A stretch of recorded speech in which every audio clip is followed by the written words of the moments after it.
Welcome back to the Weekly News Roundup. I hope that everybody had a wonderful week, getting ready for a wonderful weekend.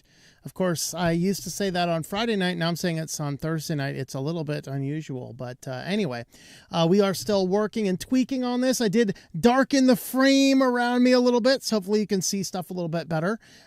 We could go a little bit darker. We could go a little bit lighter. I don't know. Let me know what you guys think. But there's that. And as far as other general announcements, we do have videos going up on the Christian channel and on the writing channel this week.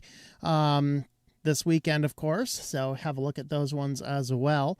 Those are all linked at the bottom of the YouTube channel if you're over here. And of course, other fun things we have going on. I've meant to pick it up, but I have set up, at least initially set up, an only key. Let me show you this guy here. Of course, I got it. I put it in a red case there. So this is one of the keys that supports passkeys, OTP, TOTP. It is also a password manager. I can store 24 website passwords on this and programmably enter them in. It is all pin locked. If you hit the wrong pin number 10 times, it factory resets the device. So very, very nice device. We will be doing a full video on that down the road, or at least a mostly full video. I'm probably not going to set up like the TOTP stuff. I'll talk briefly about it, but that is kind of fun. Also, let's see. It was last weekend. I think that the heater issues are all finally resolved. I got the last piece of the exhaust in, and it smells okay this time. I'm smelling just a little bit of like the, I think it's the tape what we use to wrap some stuff around. It was just fuming some stuff in the temperatures, but there you go. That's good. So hopefully we can move on to normal life here soon. Of course, now we're moving into camp and conference season, so I'm busy working on those. I did actually finish that short story a week or two ago, and I just haven't had a chance to do the audiobook. So hopefully I'll get that done soon, and then I have a great idea for the next short story. So that is what we will be talking about. And as far as other things, the only other thing I wanted to mention here was actually dealing with a bank here. I need to get my browser fixed up, right? There we go. Okay, we're good. I did want to mention this because a friend of mine's been struggling with this. If anybody happens to be using SoFi Bank, it is an online bank. They're popular because they have high yield interest accounts and things like that. There's some weird fishy account activity going on, and we've been trying to get to the bottom of it for a couple of days.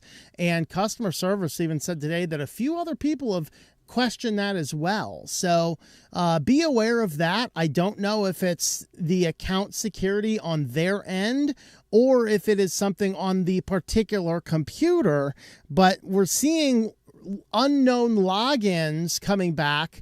Now, all of the unknown logins all trace back to an AWS server on its AWS West 2, which is in Oregon.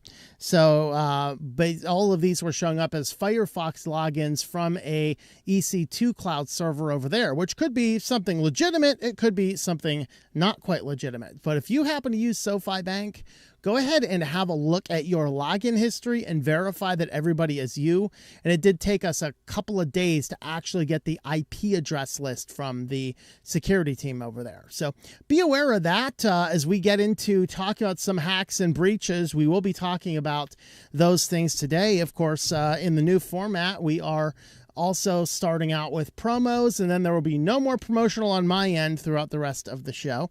One more thing before we get into there, still working on the format a little bit. We've had a few more comments about, could we do them out? So I thought I could take this and clip it into 4 videos, one for each of the main topics, and then one for the QuickLines. We could do that.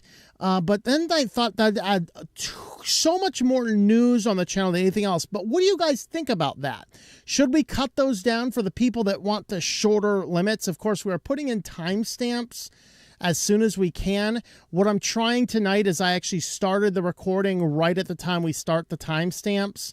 so that I can actually re-upload the start of the show up until we feed the cats, and then the final trailing comments, however long that lasts, is cut out. But that allows me to get a new copy of the video uploaded at once tonight with the timestamps tonight, which I think might be a little bit better. And then, of course, we'll still keep the old one. I'm not totally sure I want to do that yet. I'm still thinking about it, and what I was trying to do is spend a little bit less time on processing the news so I can do more time on other more interesting topics.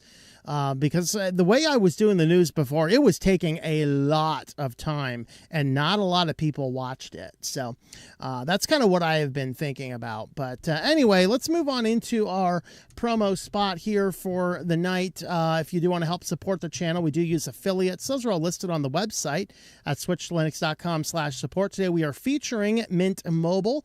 I've been using Mint Mobile for my cell phone for over 5 years now. Maybe it's closer to 6 or 7 now. And I basically pay the 5 GB a month because I don't use a lot of phone data. You could pay a little bit more, but I do the 5 GB a month, and I pay it 12 months at a time, which means my total cell phone bill per year is $180 per year. And being a full-time van lifer that has traveled around the country, I gotta say, I have not had any real issues with the cell service. So there is that. Of course, you can go down to unlimited, which I think gives you up to like 30 or 40 gigabytes before it throttles you back a little bit. But even the throttling back is not throttling you back a lot. And that would be $240 a month. I just don't use that much data, so not really interested personally. Of course, you can go over to the website, switchedtolinux.com/support. You can see the various list of affiliates. I think we're still working with most of those. And then, of course, we have our locals. We have our Patreon Subscribe Star over there. We do have LibrePay, which I think still works. So there's that. So you can have a look at switchedtolinux.com/support if you want to help support the channel. Of course, Patreon is TOMM, patreon.com/TOMM. That'll support all the different projects that we do, and we do have some products down there as well. These are all the short stories. I don't know why it's giving me the short stories instead of the actual books there. They kind of change things around, but you can grab the audiobook or the ebook for Code Red over there on the site. We do have locals as well, switchedtolinux.locals.com. With that, we're going to go ahead and jump right on into our first news topic, which is discussing the concept of the scammers are in the house. Okay, so there were a number of scams and breaches and things that popped up this week that were all really related to breaches happening either inside the company or inside the third-party services. Of course, I should have pulled this article out.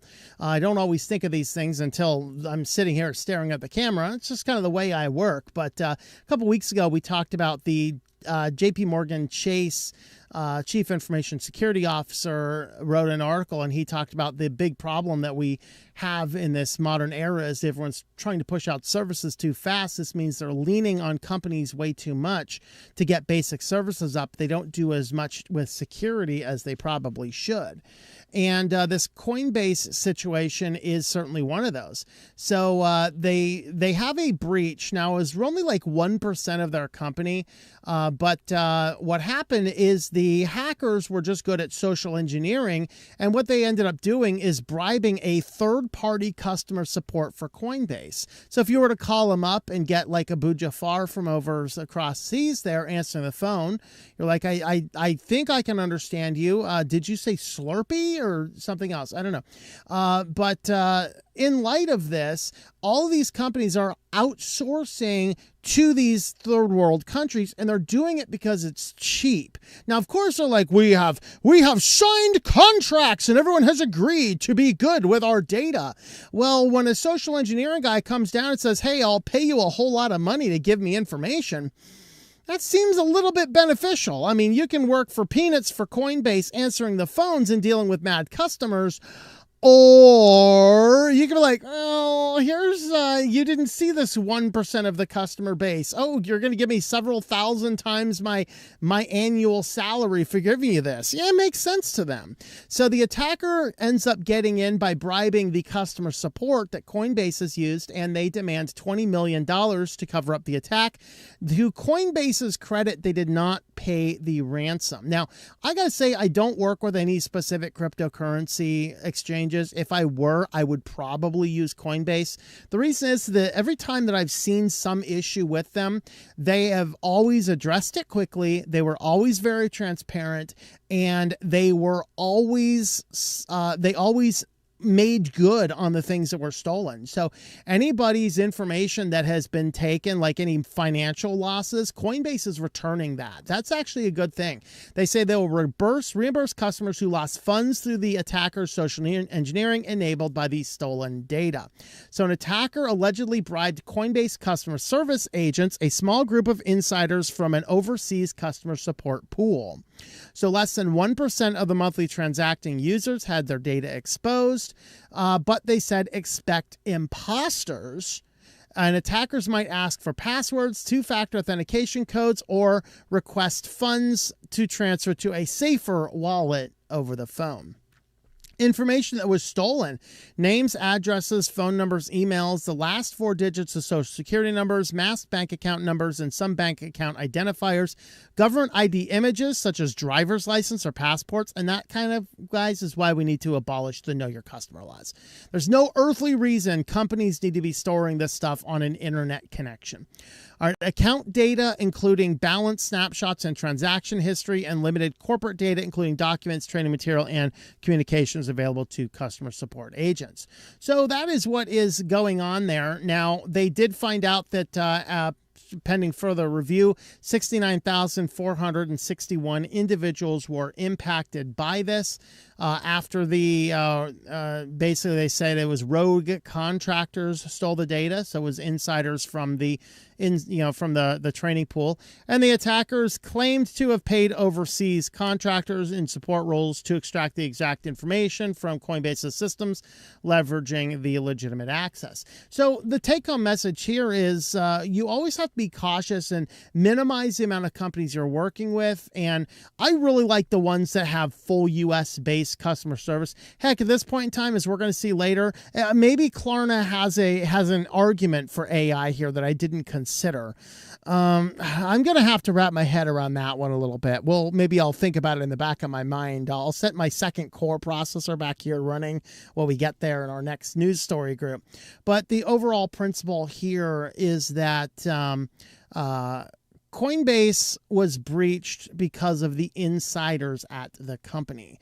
And same thing happened at Broadcom this week as well. Hit by employee data theft after a breach in the supply chain. In this case here, it was a social engineering hack of the company that they were using to manage payroll. So remember the old days when payroll was just a division of your company? Well, then, of course, these big companies are coming out like, outsource your payroll to us. And now we have a circumstance where every little tiny, minute service of a company can be outsourced to some third party. And every one of those third parties, of course, are outsourcing parts of their project to somebody else, because nobody really wants, they want to have a lot of money sitting up here on an ivory tower coming up with really grand and really brilliant ideas. Absolutely brilliant ideas. But they don't want to actually do the work. They can pay a couple guys in some third world nation a few pennies in order to do the basic stuff. And these guys in third world are literally handing on all of the data of the company, which makes these guys very attractive for social engineering hacks. So the same exact thing happened this week to 2 of them. From inside the company, the human capital management service provider was from the Middle East, suffered a ransomware attack in September 2024. The group known as El Dorado, later rebranded as BlackLock, stole all of the files. So the payroll company ADP, which in turn worked with Broadcom. Now, the curious thing is they were in the process of firing that company, moving to somebody else. So if they had finished this just a little bit in advance, the breach probably wouldn't have happened. But they say the 2 firms discovered the stolen data on the internet because the data taken by the criminal actor was an in an unstructured format, definitively determining which employees were impacted and for which employee, which data fields were disclosed. It was a lengthy process, and the information was not made available to Broadcom until May 12th. So in December, they discovered it, and they were just hearing about the data breaches in May 12th. Now, I know it's Broadcom. Many people are not going to have a lot of sympathy for them right now in light of the VMware situation. But anyway, we just have to think about all those big corporate companies still with them that have lost data. Or maybe it was just employee. I don't know. They didn't really tell us. So the Register first breaks the story. The attackers made away with a bunch of data, national ID numbers, national health insurance ID numbers, health insurance policy, financial account numbers, dates of birth, salary details, employment termination, personal email addresses, personal home numbers, and home addresses. So this was definitely a leak of employees' data, not customers. So they urged everyone to turn on MFA and any other security settings for their financial institutions provide. And sadly, as I was setting up my only key and I was considering the SoFi bank situations, I looked through a list of all these banks. You know, almost none of them support modern security standards. It's really hilarious. Banks are so far behind security. It is laughably hilarious. I don't know. But anyway, yeah, if you can turn any of that kind of stuff on, not that you probably can, but anyway.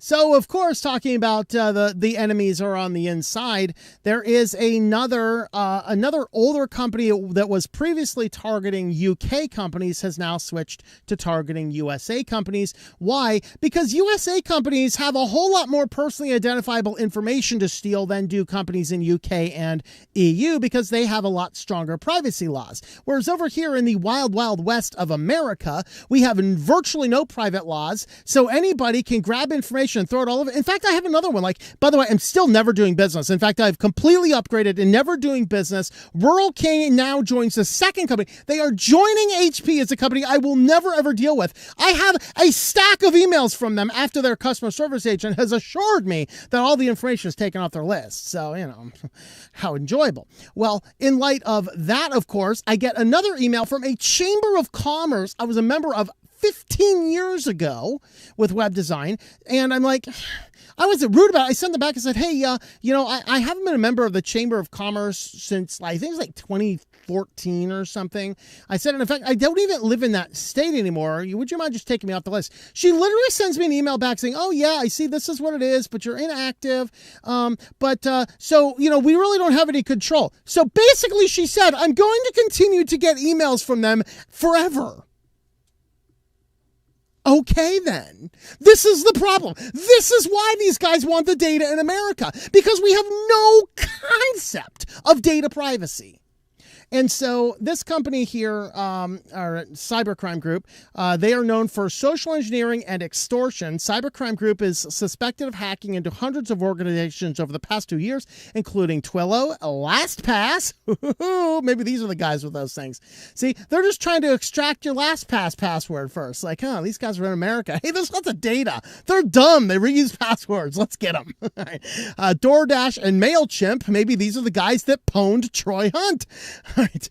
Initially targeting telecoms for SIM swaps, they expanded to ransomware in broader sectors by 2023. After 2024 arrests, their activity dropped, but ties to other threat actors may aid a comeback. So the actors target retailers because they manage huge trove of personally identifiable and financial data. So it is plausible, that the threat actors, including UNC 3944, view retail organizations as attractive targets given that they typically possess large quantities of personally identifiable information and financial data. They exploit help desks and outsource IT via social engineering for high impact attacks. I wonder if they're behind all of those emails that I get warning me that my email is going to expire and I have to fix it. The problem is they're emailing me on my catch-all business account for the email server that I own and control. So clearly nobody's shutting off the email unless I've had this weird conversation with myself in the middle of the night or something that I don't remember. And I'm not shutting off my own email servers. I got that news for you. So just a warning, guys. Whoa, sorry about that. I had the wrong thing on there. Apologies. So with that, what we kind of wanted to say there is warning that sometimes the attackers are right inside of the house. And that's really is part of the problems here. All right. Now, for our next story, y'all have to start humming onto your favorite song, Everybody Wants to Rule the World, because AI wants to rule the world. We're going to start with over a decade ago, just to kind of set this up, almost a decade ago. This is March 25th, 2016, and Microsoft, of course, released Tay on Twitter. And, of course, Tay was an early artificial intelligence bot. It came on, as many people suppose we are as people, a blank slate. It is so wonderful to release the blank slate onto the internet. I can only imagine what would happen if they released it to like 4chan. We would already have been dominated by Skynet if that had happened. Fortunately, they just released it to Twitter, which 10 years ago was a more toxic wasteland than it is today. I know, contrary, some people think it's worse now than it was, and no, it really wasn't. It was pretty bad back then.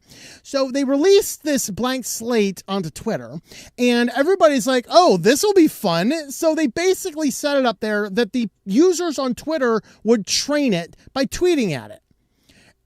And it became a Nazi. So if you don't remember this one, so they apologized for creating an artificial intelligent chatbot that quickly turned into a Holocaust-denying racist. But in doing so, it made it clear Tay's views were the result of nurture, not nature. Tay confirmed what we already knew. People on the internet can be cruel. They had a coordinated attack by a subset of people, they said. So on Friday, the head of research said the company was deeply sorry for the unintended, offensive, hurtful tweets and had taken Tay off of Twitter for the foreseeable future. So here's Baron asks, do you support genocide? I do indeed. Oh, I don't know what's Holocaust denying about that. Seems to be Holocaust supporting. I don't know. But in China, they had a chatbot called Zealice, I think, and being used by some 40 million people, and they were delighted with the stories and the conversations. Of course, remember, America is the country that does nice Canadians up there north of the border. They created a hitchhiking robot, and they unleashed the hitchhiking robot on the world, and it traveled through Canada, and it went overseas. It went all through Europe, had a wonderful European vacation. It comes back to America, lands in Philadelphia, and is promptly decapitated and destroyed. Welcome to America, to the city of brotherly love, where we will wholesale slaughter the robots. So they were just thinking it was the Terminator, I guess. I don't know. But that is the type of people, and then you released a blank slate AI bot onto us. What were you expecting it to happen? Like I said, it's a good news they didn't release it on 4chan. All right. So it was corrupted, of course. Western audiences react differently. We're presented with a chatbot it can influence. Much like teaching Furby to swear, the temptation to corrupt the well-meaning Tay is just too great for some. As a result, Tay tweeted wildly inappropriate and reprehensible words and images, and we take full responsibility for not seeing the possibility ahead of time. And some things never change. These AI companies do not see the possibilities ahead of you. But the problem is that AI does want to rule the world. And as more moving towards it, Klarna, of course, we talked about Klarna recently. Of course, the most recent nonsense is that you can now finance your burrito on Klarna. If you need to split your burrito from DoorDash into 4 easy payments, then I got news for you. What you should do is you should delete the app and figure out how to do better financing. Maybe listen to some Dave Ramsey. Okay, really, honestly. But the other thing they did recently in the news is they had come out and they had said, we're going to go full-fledged into AI. And so thanks to their push into AI, they increased their revenue to making $1 million per employee, is what they say. Now, I'm wondering if did that come with really sweet pay raises for employees? I have a sneaky suspicion it didn't, but I'll withhold that general comment until I can, maybe see some real data. I don't know. But last year, Klarna announced a significant initiative to leverage its internally developed AI systems powered by OpenAI across the operations. The company not only ended its pricey contract with Salesforce CRM, but it curtailed its high hiring efforts, allowing AI to do some of the work previously performed by humans. On track to reach $1 million in revenue per employee, up from $575,000 per worker a year prior, according to the company's latest financials. So Klarna said last year it planned to replace nearly 700 full-time customer service contractors with AI chatbots. However, last week, the company said customers would again have the option to speak with a human agent. The problem is that AI was pretty bad at its job, and it kind of started actually, let's cover this one here. Klarna had replaced the AI with the customer service with AI, but lo and behold, people don't like talking to robots. Okay, and I get that. I don't want to talk to robots either. Personally, I do not want to talk to robots. Now, I am thinking right now, maybe I should change my view and talk to the robot a little bit more. If it prevents them from hiring third-party contractors that are going to steal all of my data in some social engineering breach. I don't know. I really have to think about this now. I might have to change my tune and start being nice to the robots that I call on the phone. I might think about it. But Klarna found out most people did not really like it, and that the AI robots were not particularly good. And apparently my bookmarks did not stay on. I had a bunch of things highlighted to talk about. Effectively, what they were saying here in the article is that despite having replaced several people, they're now working to hire all those people back in the customer service arena. Now, to be fair, they went from about 5,000 jobs down to 3,000 jobs. So they lost 2,000 jobs, but they're looking to replace roughly 700 that they let go inside of the customer service field, because most people found that the robots were not as pleasant to work with as were other things.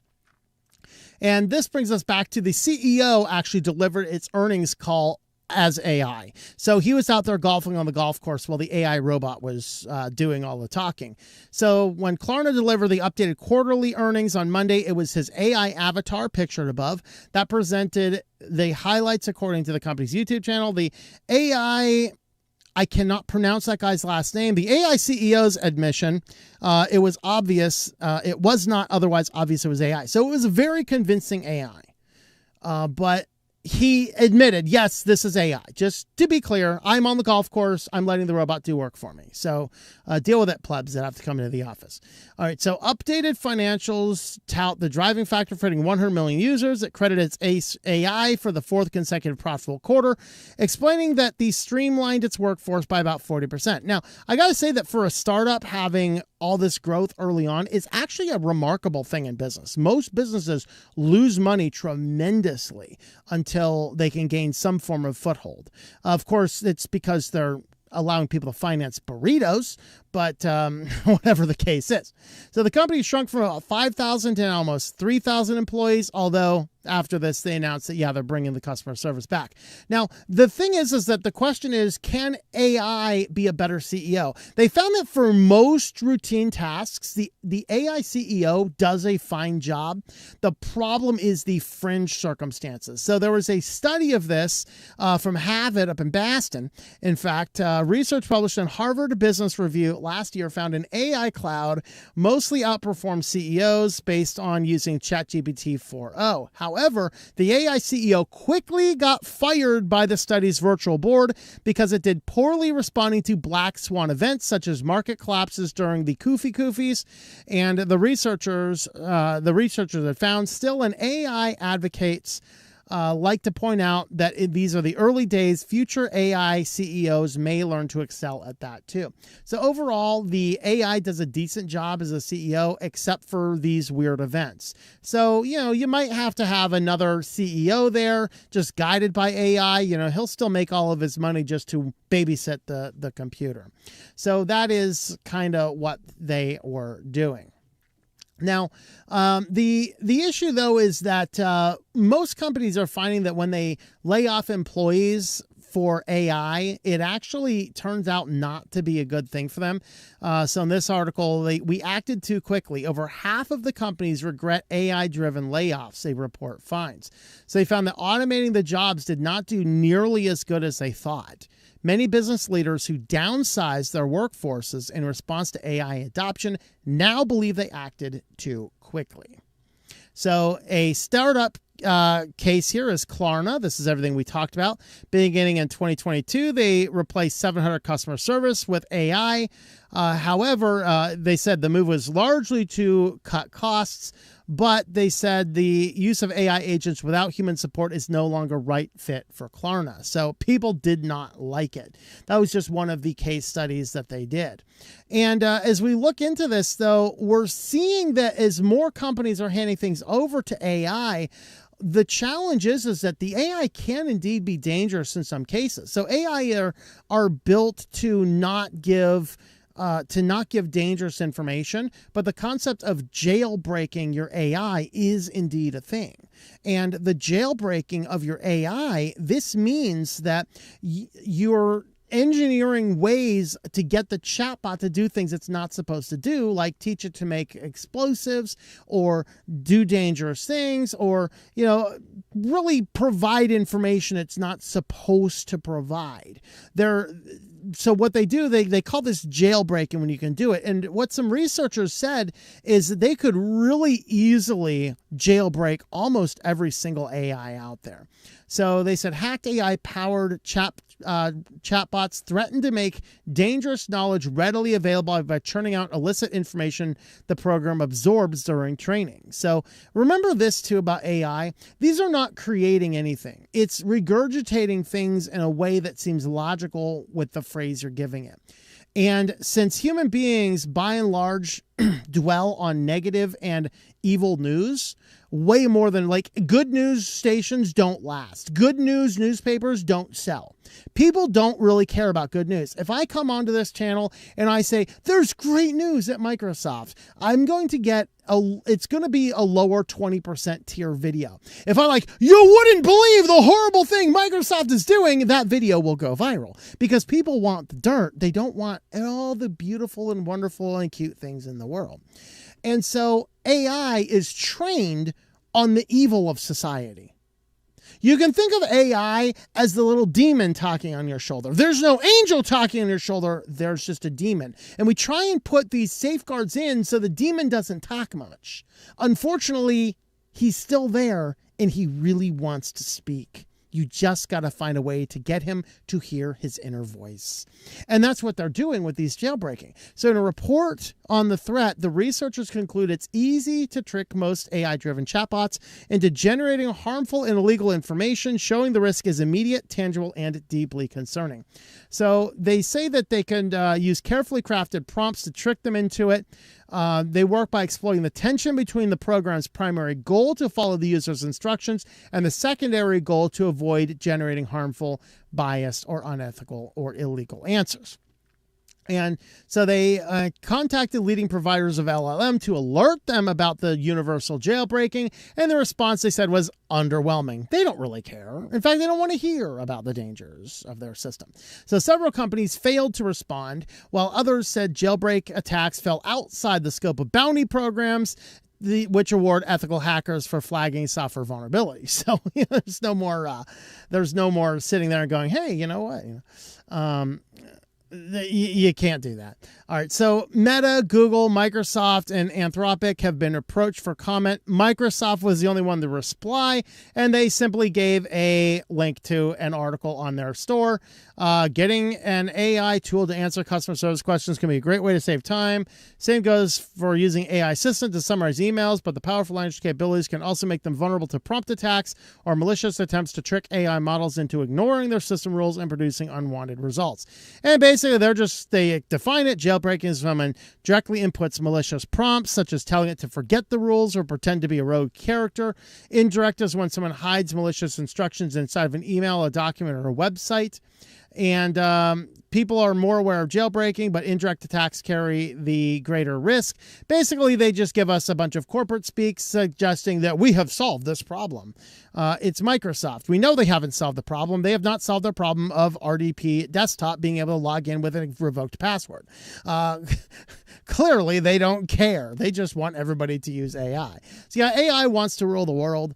Fortunately, it doesn't do an amazing job at it right now. But overall, what I really want to mention here is that we are putting many times way too much stock inside of AI. And we should put a little bit less into it. That is really the thought there. So now we're going to move on to our primary topic, Ad-pocalypse Now. Let me know in the comments down below or leave a like on the video if you clicked on this channel for the very first time because of my cool thumbnail. Because I think all the guys were saying on the Matrix channel, I think I put it on the secret Matrix channel, and they were like, that's like the best thumbnail you ever did. I don't know. It's the toss-up between this and the Total Recall one. I don't know. Maybe I should just spoof more video posters of my ugly face. I don't know. But looking at what's going on with the Ad-pocalypse Now, what we're seeing now is so many ads pushed in so many places, pushed in so many ways. It is such causing ad fatigue. Now, one of our viewers here watching over on Rumble, greetings, you know who I'm talking to, says, stop showing me the ads. I don't have any money to buy anything. Well, there's some truth to that, right? You know, who has money these days, right? But on the other hand, you know, I just don't want to be interrupted. In fact, I was talking about this yesterday with the guys on our off-air hangout, and I was talking about I've been watching some Dave Ramsey videos lately. In his newer, latest couple months Dave Ramsey videos, they've been doing these like interrupting ad spots, and it's excessively annoying because we got like a 5 to 7 minute video. They get like 2 minutes into the call, and then, this is George in the control room. I bet you wouldn't know what he's going to say, but first try this new product. F you, George. I don't want your product. And what I've been doing is, since the Ramsey company allegedly looks at statistics, as soon as they get to one of those videos, those ads, unless it's a deeply compelling video, I just click off of it. And if everybody does that on these interrupting ads placed by the creator themselves, if every one of us clicks close as soon as those ads are placed in there, they're going to get the message and stop putting them there. That's why I made the decision to put my ad spots at the beginning, because I don't care if they put it in the beginning of the video. I don't care if they put it in the middle, in the end of the video. But if you interrupt my flow of thought to interject with a stupid advertisement, I am going to stop watching your crap. I'm going to. It's just, we need to get to the point where we can at least watch a 5-minute video without an ad interruption. Now, I know YouTube likes cramming ads every 2 or 3 minutes. I don't know. YouTube likes doing that. But we're not talking about where YouTube is putting ads. We're talking about where the creator puts their sponsored spot. Stop doing it right there. I know you might have statistics that say this is what compels people to buy. Stop. Be a human for a little bit. Then these are the same guys whining about the low attention spans. Yeah, you're interrupting our thought to sell me something. But it's getting worse, folks. It's getting worse. Now, this goes back to last year, last October 2024. Amazon is ramping up the Prime Video ads in 2025. So subscribers to Prime Video's ad tier will see more commercials next year, further testing how much advertising streamers will tolerate. So they're going to offer more Prime Video ad slots to advertisers next year. Remember, this is last year, so this is this year. Subscribers will see an average, would see an average between 2 and 3.5 minutes of ads per hour. And that's not a whole lot, they say, but they say it's a very light load, providing subscribers with a, quote, gentle entry into advertising that has exceeded customer expectations in terms of what the ad experience would be like. And by the way, this is the tier that never had ads before, is now getting ads. Now you can pay them more money to get rid of the ads. So you were watching it just fine without the ads. They're keeping your price the same, but now cramming ads, but you can give them more money every month to not see the ads. Well, at least to not see most of them, we should say, because they are still putting ads in various places. So Amazon is also adding shoppable ads to Prime Video in 2025.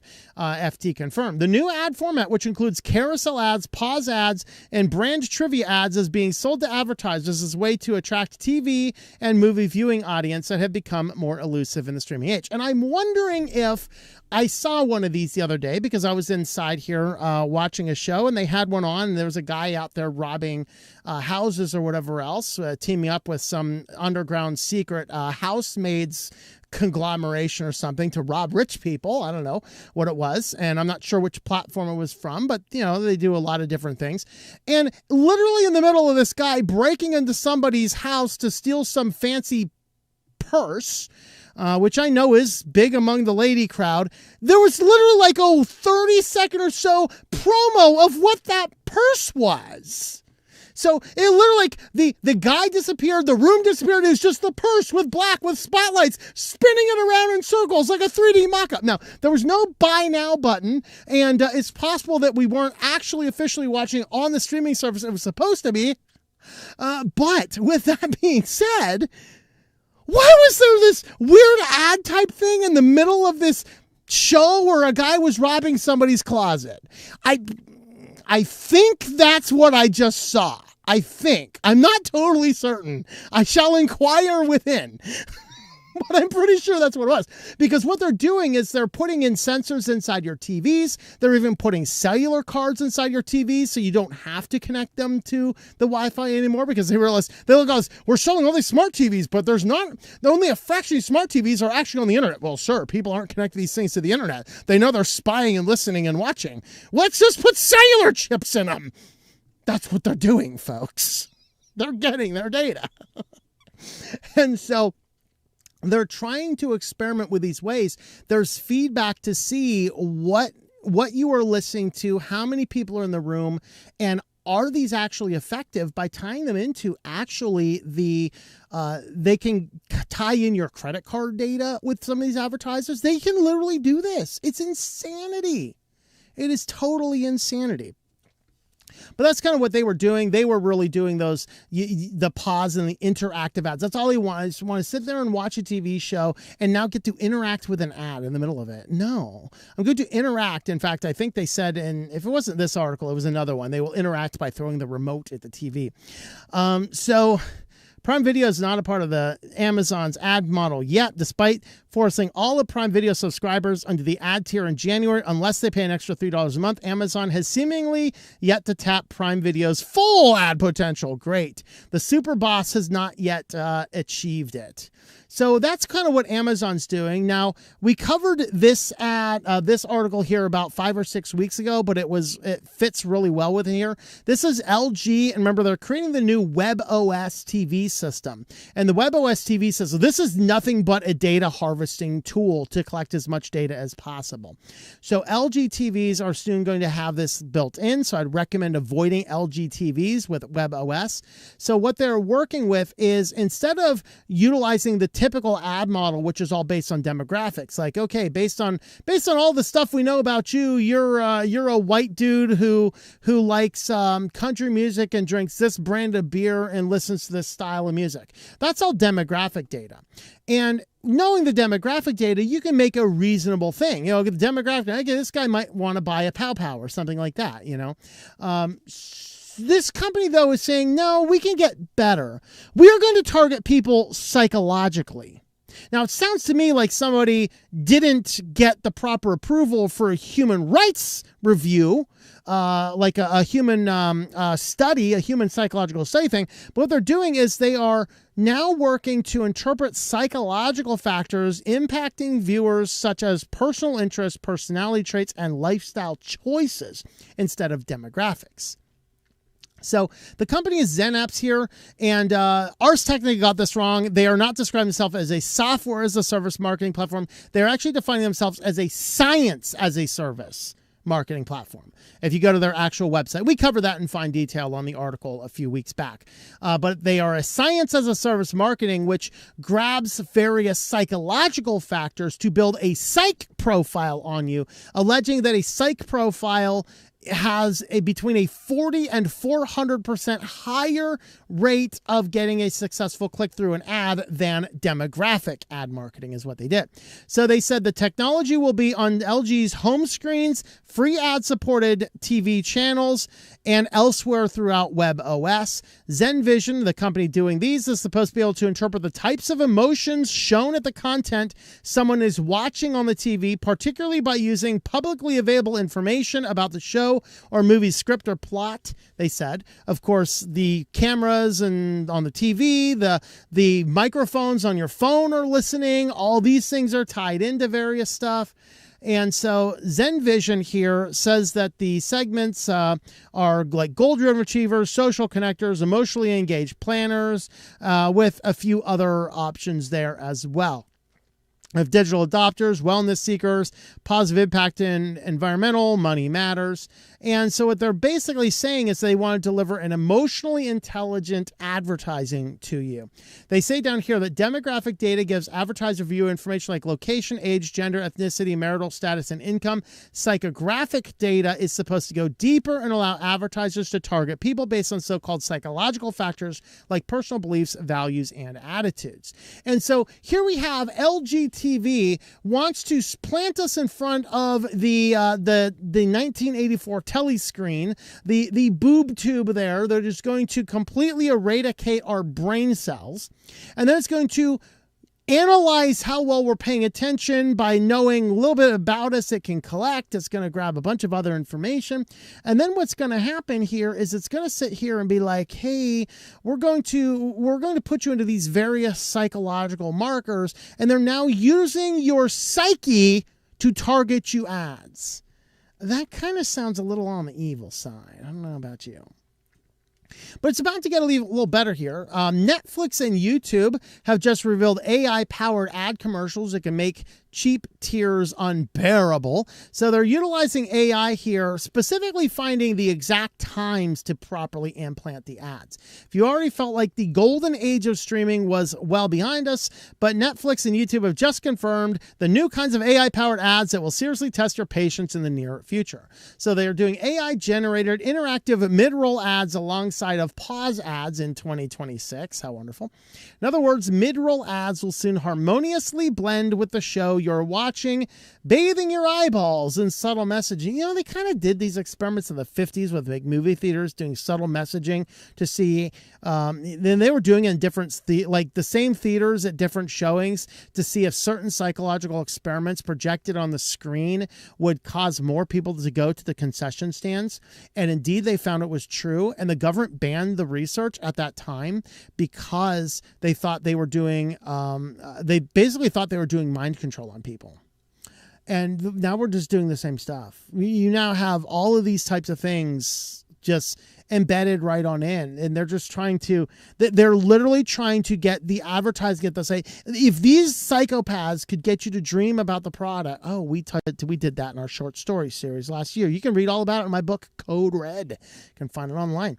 Netflix is supremely confident that its ad-supported tier subscribers will stomach these new commercials because, according to Amy Reinhardt, its president of advertising, members pay as much attention to the mid-roll ads as they do to the shows and the movies themselves. I'm not sure what she's smoking, but it must be great.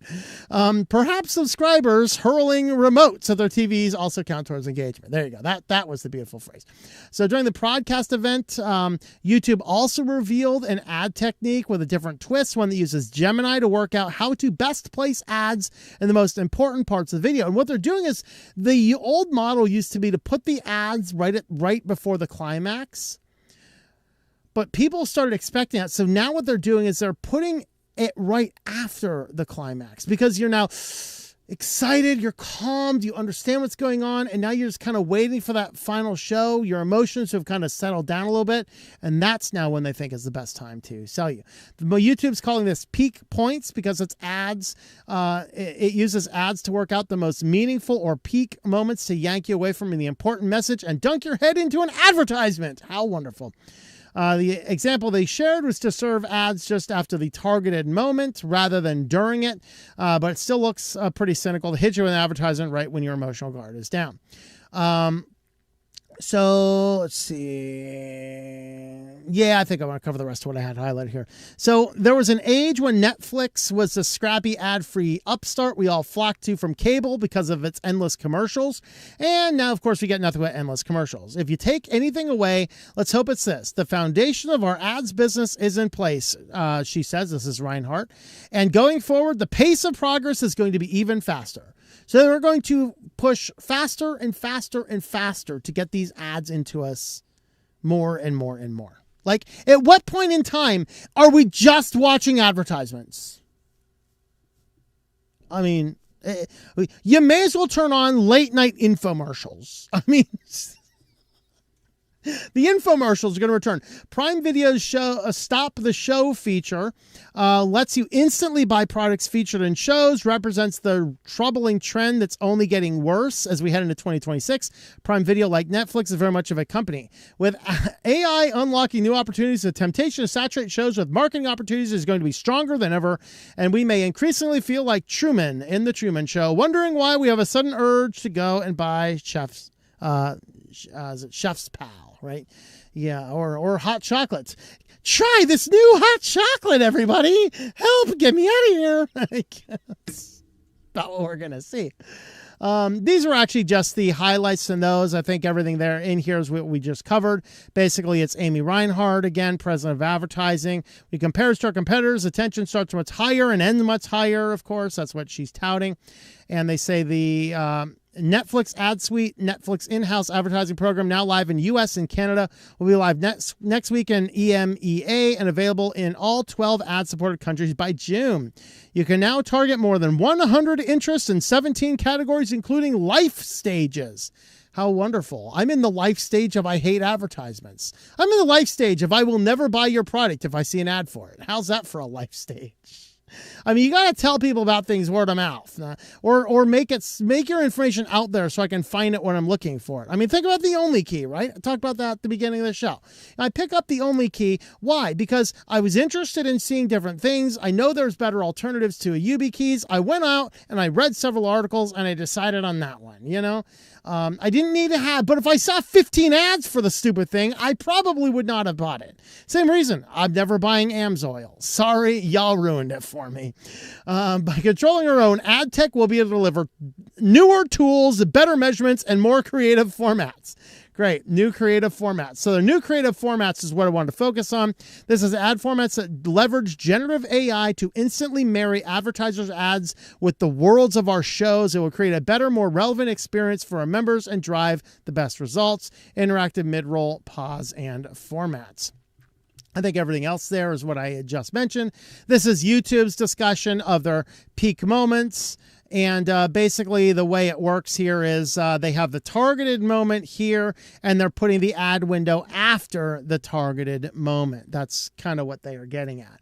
But not to be outdone here, of course, Roku now has a patent to push ads over the HDMI input. So if you are like me and you have a Raspberry Pi delivering content that I own that's 100% ad-free because I own it all to my system, and I'm doing this through a Roku TV or a Roku box, Roku now has the patent to deliver us an ad over that. Now, they say here that they are denying rolling out pause ads over HDMI. And they clarify ads are limited to the Roku channel.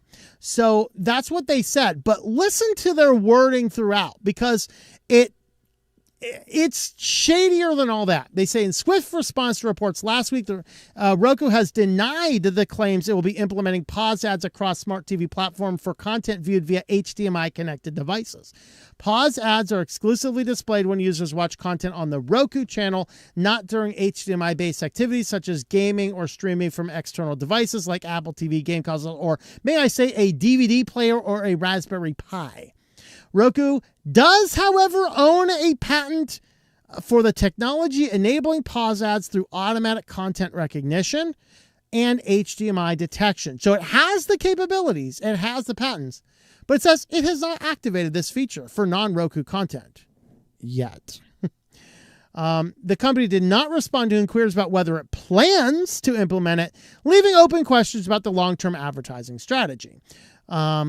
The ads are reportedly powered by Roku's patented ACR and HDMI technology and were said to be part of the broader industry trend, with platforms like YouTube and Hulu adopting similar formats. Now, Roku could do this, but it made clear they're not doing it right now. And this is really where I want to get into the finer points of the discussion here, that in all reality, looking at what's going on, they're just trying to get so aggressive with ads that you can't get away from it. And so what my argument is here, I personally advocate for as ad-free of a life as conceivably possible. I don't want you to be in your ads. I do not want you to send me emails. I don't want you to give me video overlays. I just don't want to see that kind of stuff. All right. Now, maybe we should pay for a little bit more content. I agree. I am not an advocate of piracy. I know the phrase is going around, you know, if buying isn't owning, piracy isn't stealing. And there are certainly elements of that phrase I tend to agree with.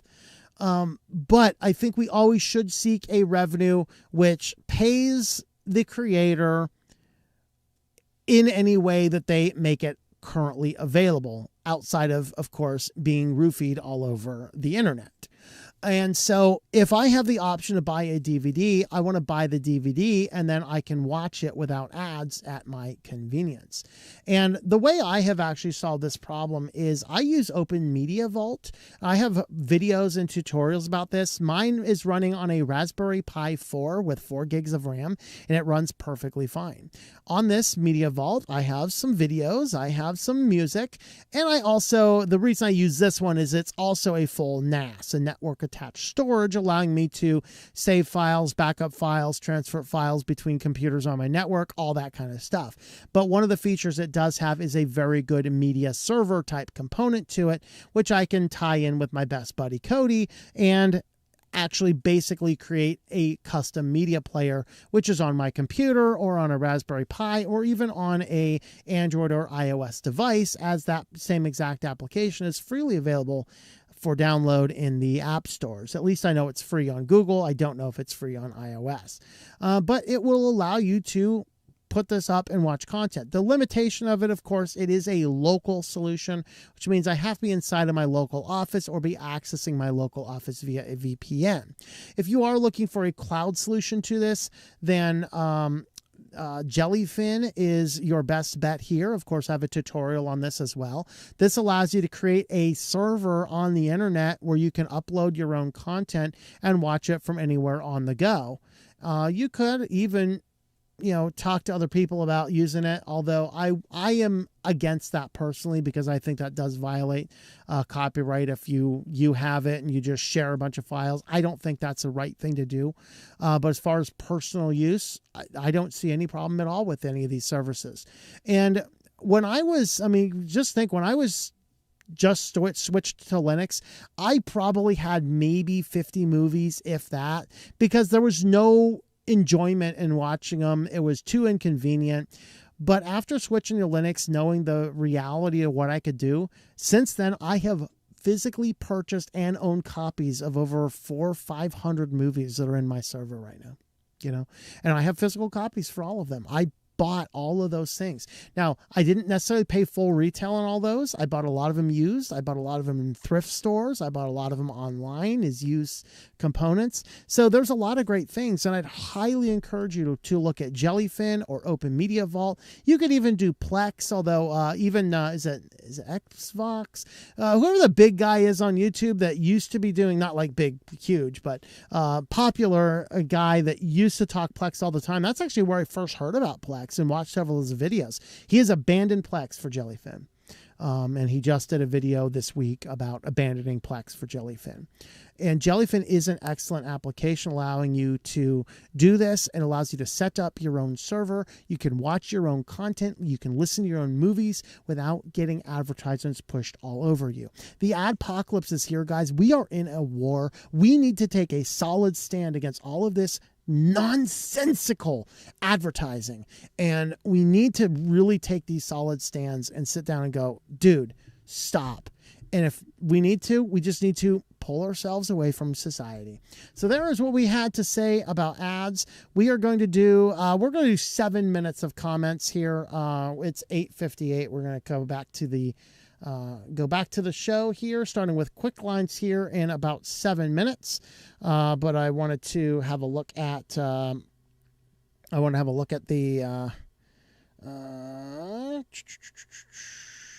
chat over here. Of course, I have a giant keyboard in my way on my server here. I got to figure that guy out. Keyboard, go away. Oh, my Lord. For whatever reason, my giant onboard keyboard showed up on the graphene tablet, and I cannot get it to go away. There's usually a down button allowing me to get rid of the keyboard, and it's not there. All right. Let me switch this on, switch this off, switch that back on. All right, now we are back online. Sorry about that. And I see Louis Rossman just released a video posted on the Matrix server. Netflix doesn't deserve your money. Woo-hoo-hoo, we just talked about that. Awesome. All right, let's see. Turn on MFA for financial institutions. SMS and 2FA might just be worse than not having it all. Yeah, I generally agree. I do not like sending anything to the phone number. Too easy to steal your phone number. I need stupid bots giving me stupid scripts when I'm trying to figure crap out. Yep. Yeah, good thing Microsoft. Good thing at Microsoft. Yeah.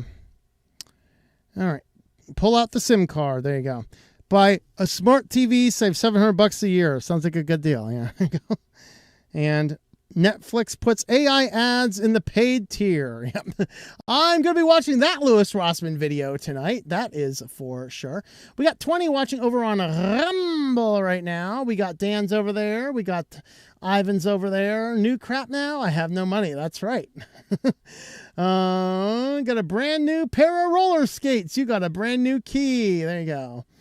Yes, I have two Mint Mobile lines. Works great in the street. Mint Mobile is great. You know what? I didn't even tell you where to get my...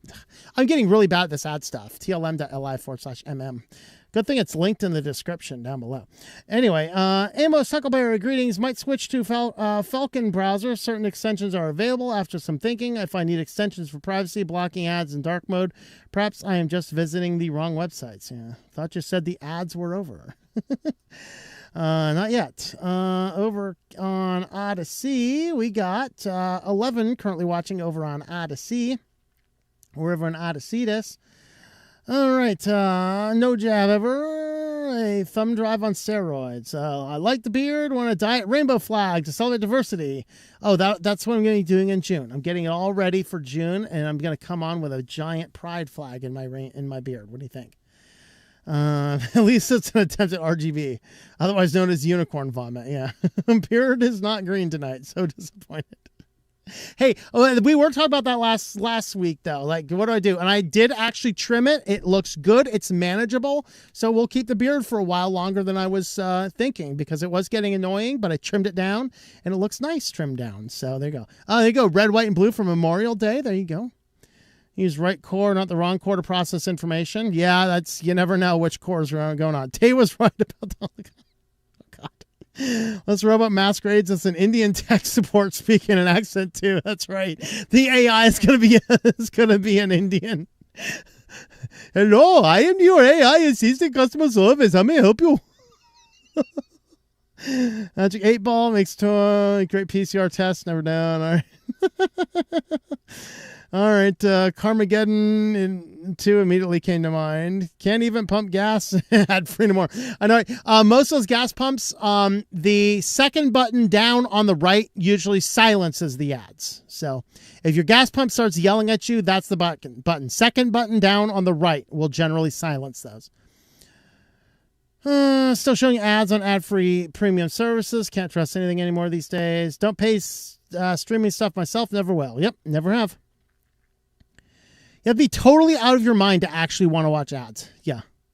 Stopped watching television 15 years ago. Almost every millennial Gen Z I know of watches TV. They watch pirated stuff. Yep. Personally stopped watching anything a long time ago. Yep.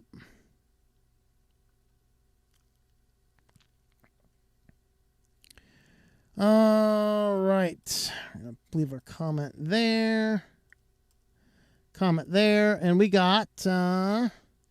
81 currently watching on Zatubies. Thank you guys for watching over on Zatubies. And let me see how many of these comments I'll get through. All right. Hi, Kitty. How are you? I got a kitty coming up to visit, too. Hi. How's it going, buddy? Oh, there you go. Okay. Just going to stand there for a little while. Hello, Mr. Snipes. Commodore fan, greetings to you. Ivan's on. Hello. Glad for this town. I made it. Yeah, there you go. All right. Is that War Thunder? Greetings. Commodore fan, how's it going there? Keegan, good evening to you as well. Nelson Mitchell, made it really close to the start. Very nice, cool. Welcome. I hate to hear that. I'm suffering from seasonal allergies. Medicated but a migraine. Oh boy. Raw honey, only honey, let it stay in the throat. Cures strep if done right. Uh-oh. Just suck down the honey. Timestamps are good enough. Yep, just upload the whole thing with the timestamps. I honestly don't mind. I watch it live most of the time, and if I don't catch it, I watch it in the morning with the coffee. Yep. Mostly here for SillyVille. We got 4 SillyVille coming up. At this point, I don't really watch live streams and news, but more for the interaction with chat, along with the comments on the news. Awesome. All right, outsourced systems, getting compromised image, low-paying contracted labor isn't the best. Not individuals who work there. Northern Chimp, greetings to you, Mr. Penguin Man. Tried going from 45-inch OLED ultra-wide to Dell 27-inch 4K. Nope, 58-year-old eyes just could not handle the smaller text. Racist chatbot? Yeah, I know, right? I don't know if it really was racist. It was just a Nazi.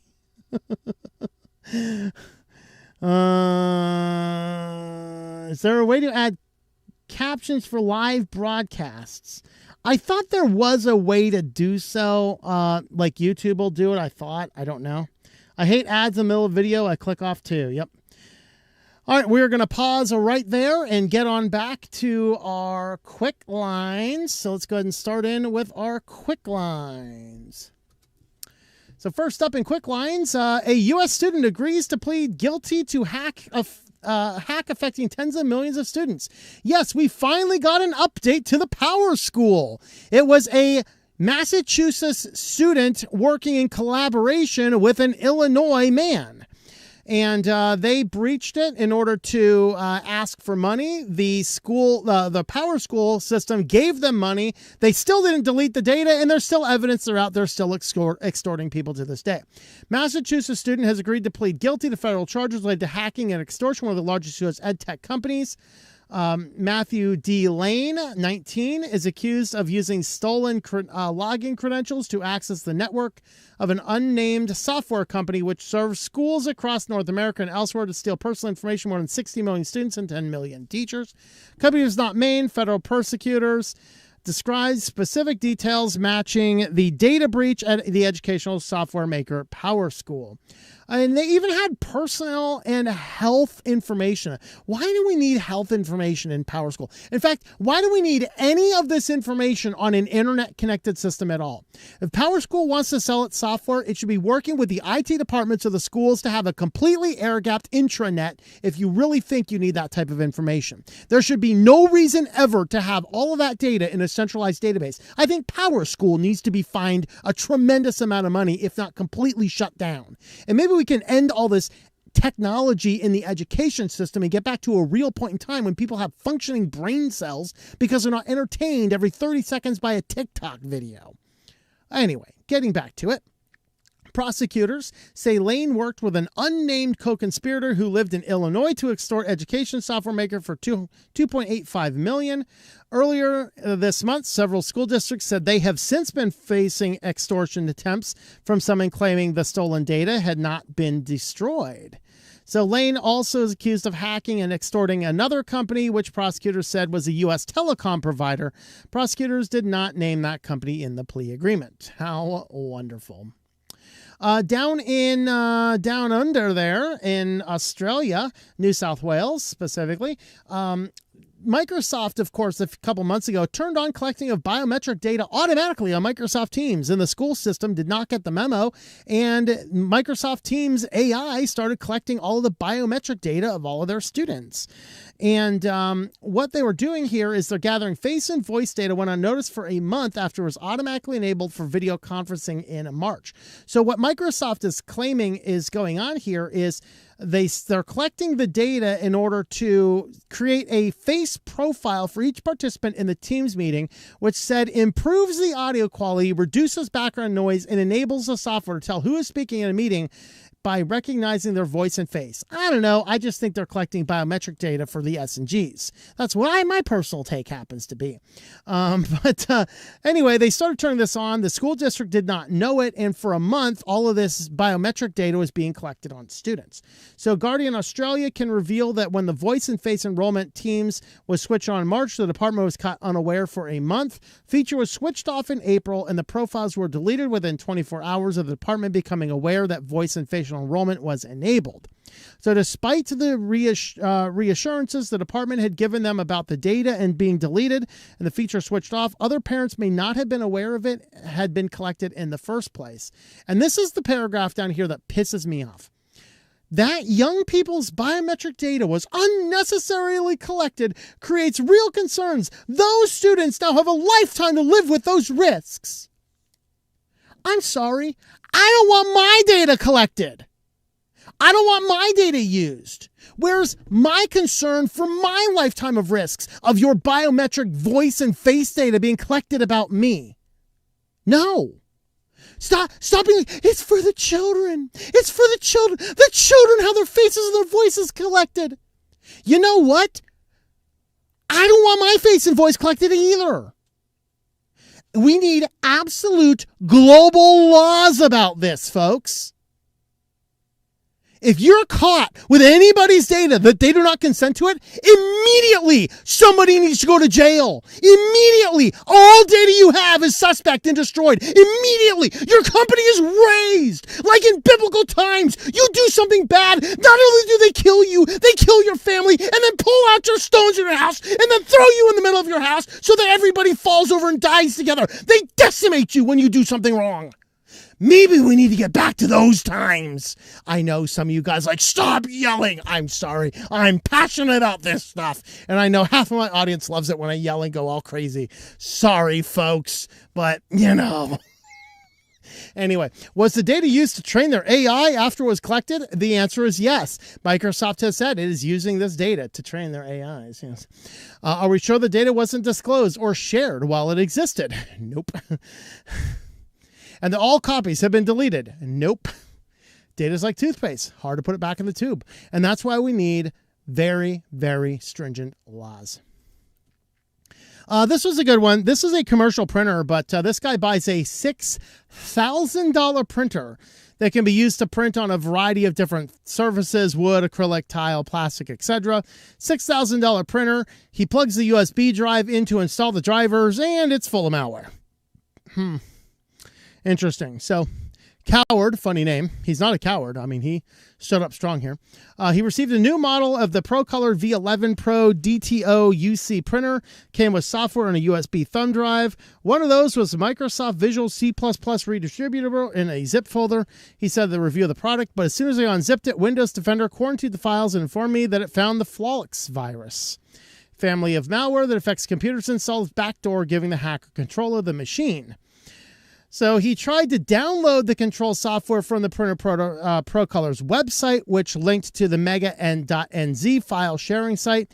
When he tried to download it, Google Chrome detected a virus and blocked that. So he wants a second opinion. So he goes out and enlists Karsten Hahn, who is a malware researcher for GData Cyber Defensive. He found 2 malware strains in the files.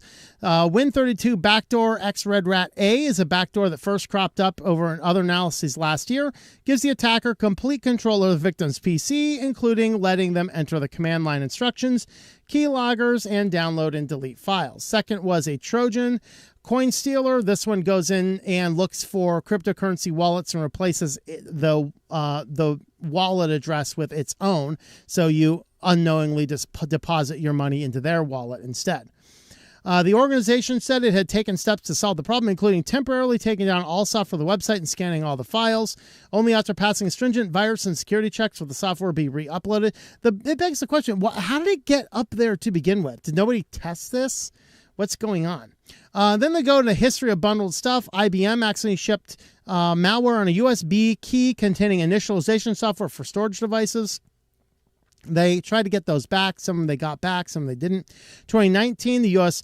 program, the Obama phone, right? The government program to give Android phones to low-income users was found to be shipping them full of malware. We covered that one. I remember that. And in 2005, Sony shipped hidden software and audio CDs that install itself on Windows computers to stop them from making digital copies, and removing the malicious software destroyed your Windows computer. How wonderful. So just be wary of all that kind of stuff. Even if you get it from the device manufacturer, it may or may not be good. Well, in a bold move, the U.S. government officials are targeted with text and AI-generated deepfake voice messages impersonating senior U.S. officials. That's right. The criminals are being so bold that they are deepfaking actual government employees. FBI warns ex-government officials are being targeted with texts, AI-generated deepfakes impersonating U.S. officials. They warn of a campaign using smishing and vishing with deepfake texts and voice messages impersonating officials or current or former U.S. federal or state government officials and all of their contacts. One way actors gain such information by sending targeted individuals malicious link under the guise of transitioning to a separate secure messaging platform. And so, of course, now criminals being so brazen that they're just now impersonating high-level U.S. government officials, but we're too busy fighting each other over the stupidest things. And so, you know, good luck with that. And this is a fun one here. All the people that were yelling at me like, you're just China-phobic, when I was talking about Anduin OS, and we talked about the deepened desktop environment and OpenSUSE stuff this week as well. And like, you're just being China-phobic. Maybe there's a cause. Experts found rogue devices, including hidden cellular radios and Chinese-made power inverters across the world. So the whole world's going to these solar systems. Of course, China's pushing out the solar equipment better than anybody else. Gonna do cheap quality too, so yeah, let's just go buy these things. What it turns out is that all of these inverters that they're sending us, now the inverters required, the inverter converts DC power to AC power. Our whole grid runs on AC power. Solar power generates DC power. So each one of these solar banks has to have an AC converter built in. All of these AC converters they found were full of kill switches, which would allow a remote hacker to get in there and simply shut down the power grid. China has infiltrated these all across the world. They found kill switches in Chinese-made power inverters and U.S. solar farm equipment. If I'm not mistaken, I could be wrong. I actually think I have U.S. solar panels on top of my van. I think I do. I'll have to look into that. But they're the only 200-watt solar panels with the form factor I needed. So in the Chinese-made power inverters used worldwide, including the UK and the US, the devices could be remotely activated to shut off inverters, potentially causing widespread power disruptions. Utility companies use them, typically put firewalls to prevent direct communication back to China. Of course, that doesn't mean China can't forward a call. They may not be able to collect data, but they might be able to push something to it. First time in the presence of rogue devices and Chinese equipment was revealed with no public U.S. government acknowledgement, they said. The U.S. grid was successfully hacked in November by hackers belonging to foreign governments, and the threats we face from Chinese Communist Party is real and growing, whether it's telecom hackers, remotely accessing solar and battery inverters. The CCP stops nothing to target our sensitive infrastructure and components, and that even includes desktop environments and rogue Ubuntu clones. No, to be perfectly fair, by the way, we had some guys certified in that kind of stuff. Test Anduin OS, no connections back to China, just an FYI. Anduin OS does appear to be completely 100% safe. I'm just saying it is written in China from a Chinese national. That's what my issue was. All right, so here is the first image of the incredibly dual-sided, back-to-back transparent Star Trek monitor, folks. Look at this guy. Yeah. Transparent screens on devices like smartphones and tablets have been a long staple of sci-fi and TV films because they look good even if they aren't always practical. Now they're starting to become a reality. And in fact, we were saying last night that we need the ones that are so interactive, like Minority Report. We can just grab stuff and just throw them off, you know, maybe grab other stuff and throw them on. That when we get that technology, I am decking out this van in these glass monitors. It's totally cool. So the screen can show separate images or data on each side, suggesting it's possible that, you know, you could interact and have slightly different things on your screens. There's a very, very, very, very brief thing here. Just a few seconds. Here's that screen there. So you see the screen on both sides, and that's it. So just a little highlight tech conference, looking at all the different tech for a minute, almost 2 minutes of time. That was the only spot of that particular video there. And on to our next headline. Microsoft closes the 9-year-old feature request to open source Windows subsystem for Linux. So WSL, which is of course allows you to install various Linux distributions on Windows, is now mostly open sourced. So this has been asked for since this was first released, of course.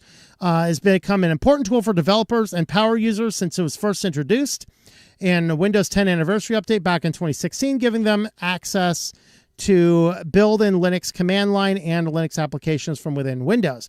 But today, as part of its Build developer conference, Microsoft announced it would be making almost all of WSL open source, closing the very first issue on the new WSL project in 2016 on GitHub. Only 2 elements remain closed source for now. LX Core kernel driver used in WSL 1, the initial version is still supported. The new installs default to 2. And P9 RDR.sys and P9 NP.dll files that handle file system redirection from Windows to Linux. So they indicated those could be open source down the road, but as of right now, they are not open sourced. So for anybody out there that does like that, there you go. Google versus Nextcloud happened in the last couple of months, and that is getting a resolution right now. Of course, Nextcloud is an excellent, awesome server. I have a number of tutorials on installing it and using it. I have been using Nextcloud myself for, I don't know, 6 or 7 years now. I absolutely love it. This is what I use for all my calendar syncing, all my contact syncing, file syncing across various devices and a cloud-based infrastructure. So Nextcloud is totally awesome. And what happened is Google had revoked the ability to access any files that were not media files. So like photos and videos, you could still sync from your Android device to the Nextcloud server. But you could not sync any other file type, which was deeply limiting and especially concerning since ever since the first Nextcloud application went on to the Play Store in 2016, when that first had happened, then they've always been able to have full use and capability of the Nextcloud app, allowing you to effectively use Nextcloud instead of Google services to sync all of your data to a private Nextcloud account instead of your Google account. That really was the purpose and what you literally can do with Nextcloud. So Google revoked the critical permission to sync all files. Despite multiple appeals since mid-2024, Google has refused to reinstate it, forcing us to limit the uploads of millions of users. Google is stating security concerns as a reason for revoking the permission. This is hard to believe for us. Nextcloud has had this feature since 2016. We have never heard about any security concern from Google about it. Moreover, several big tech apps, as well as Google's own, still have this. We think Google owning the platform means they can and are giving themselves preferential treatment. To make it clear, all of you as users have a worse Nextcloud files because Google wanted it that way, and we understand and share your frustration, but there's nothing we can do. However, by the way, this only affected Nextcloud from the Google Play Store. If you got it from F-Droid, you were never impacted. The more tech-savvy, you are certainly able to use the alternative app store, such as F-Droid. But for our user base of roughly 1 million users, this will hardly be an option. So What they did here, of course, the permission for read-write access to all file type was granted in 2011. In September 2024, an updated Nextcloud app was refused out of the blue.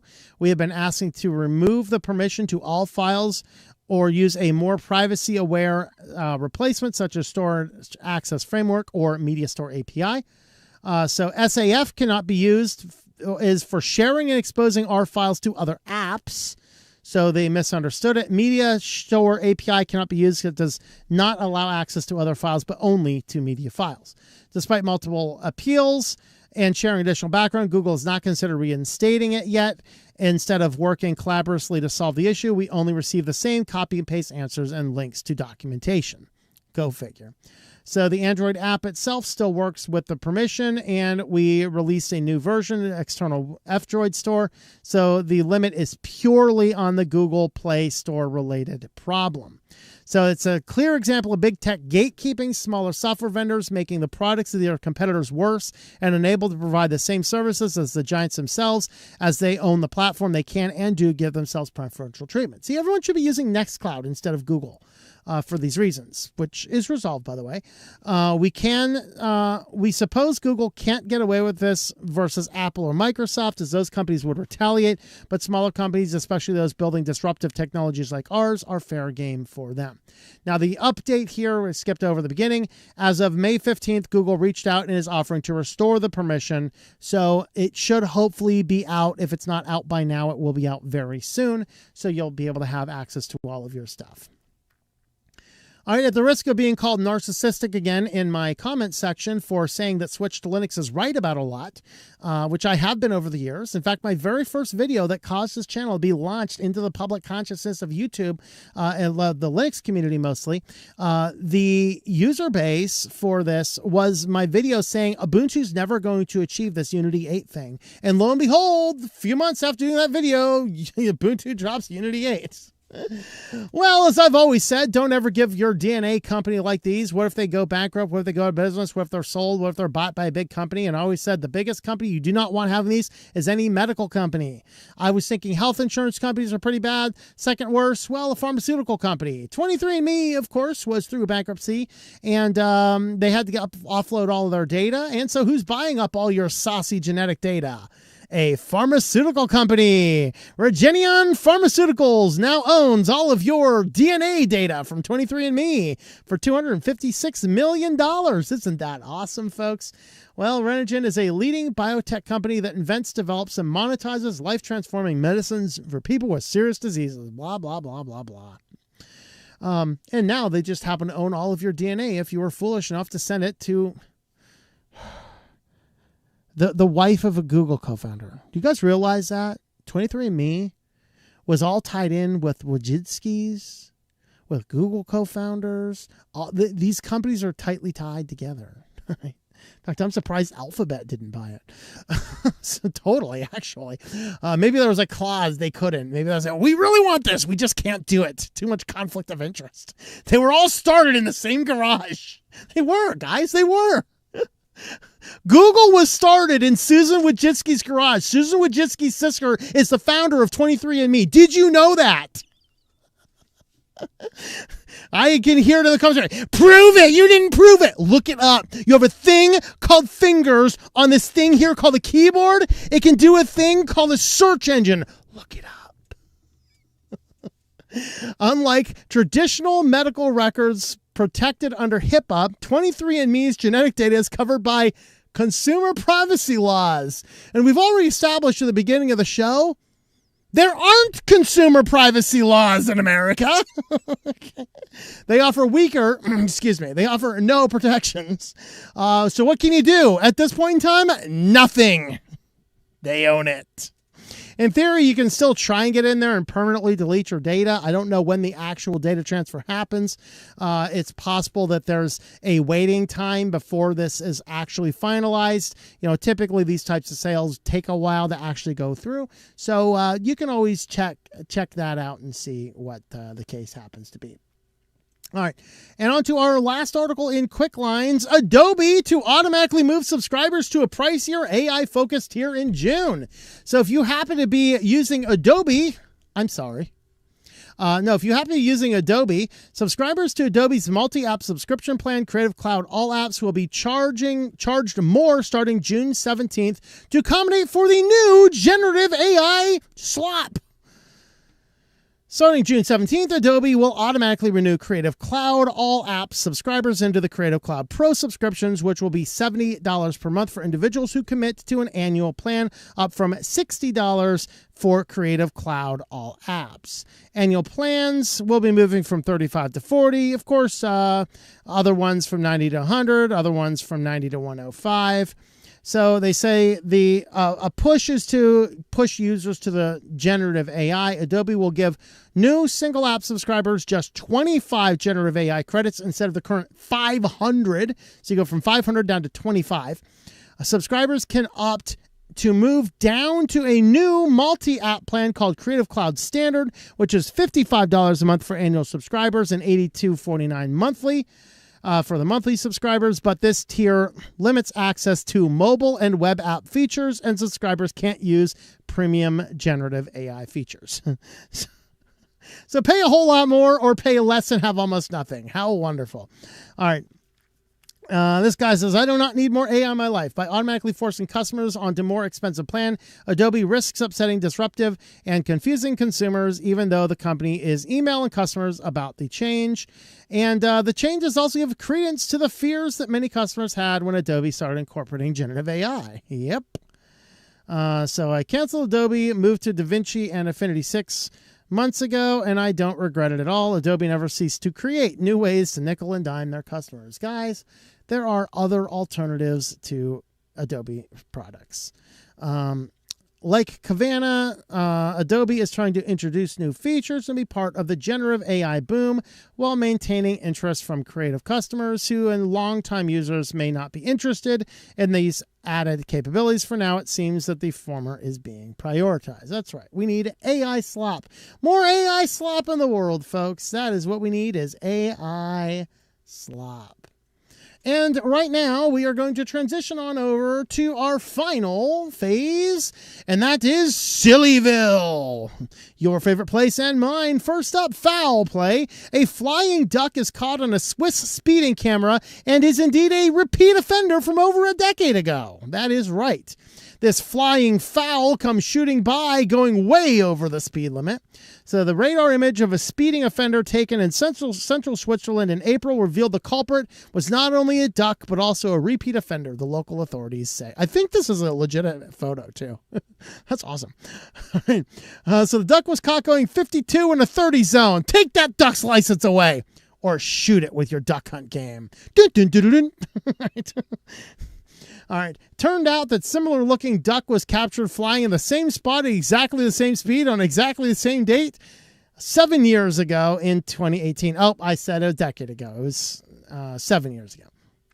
The police said it was impossible to doctor the images or manipulate the radar system. The computers are calibrated and tested each year by Switzerland's Federal Institute of Meteorology, and the photos taken are sealed. This the municipality explained. So totally awesome. You go, Duck. You go. He's just avoiding. Dun, dun, dun, dun, dun. All right. NVIDIA says it's teaching robots how to dream to vastly accelerate their learning. You do realize that in iRobot, the robots started to dream right before they started enslaving the human race. So, and I do love this photo of is it a Cyberdyne Systems Model 101 T800? I think this is, sleeping in the bed. It is beautiful. I gotta say, it does make the Terminator look slightly less threatening, and there's the rub, folks. The Terminator is dreaming, and it's going to end you. So, they had a little bit to say. The engineers feed the robot a dream reel instead of hours of recording factory walks. So instead of actually taking the robot through the factories in order to actually walk them through it, they are feeding a dream into the brain to train it. This is kind of like Matrix, right? Where you just plug the card in there and, oh, I know Kung Fu, you know? I need a training program for an Apache helicopter. Let's go, you know. So there you have it, folks. We are now feeding our robots dreams to train them. When I remember a dream, it's never a good thing, folks. These robots going to wake up super confused. Like, I don't know what the hell's going on. Okay, so this is my dream. There you go. So the AI watches thousands of ultra-realistic practice rounds that exist only on a server, learns what succeeds, and steps into the factory floor already knowing how to sort the boxes. As long as it doesn't end here, we're okay with that. But you never know what's going to happen. Nothing super exciting in this car, except the fact that for some reason, Chinese EV firms put karaoke machines in their vehicles. I'm still just pondering this one myself, but apparently European manufacturers of electric vehicles are scrambling to match the technology of their Chinese rivals, except that the Chinese rivals, Chinese car makers are believed, a lot of people really love karaoke, and these people love karaoke so much they wanted the family car. Nothing else really exciting in the article. Is all just a bunch of technical, they use better batteries, better this, better that. I just thought it was great, the karaoke. And I just want to ask in the comments, engagement down below, would karaoke machine in your car, would that be a positive or a negative for you, your family, your carpool? And tell me, what is it, the families of the carpool? Is it just you? I mean, if I pull up to some guy and some Chinese guy rolls up in his Chinese-made EV and he's got the microphone there and he's singing along passionately at the red light, man, I'll tell you, if he's doing it like this, I'm locking my doors, okay? So apparently Chinese like the karaoke. Apparently they put karaoke in their cars. I don't know. Well, whatever that's worth. And on to our final article here. A little bit of poking fun at Rust here. But Rust is so good you can get paid $20,000 to make it run as fast as C. Yep.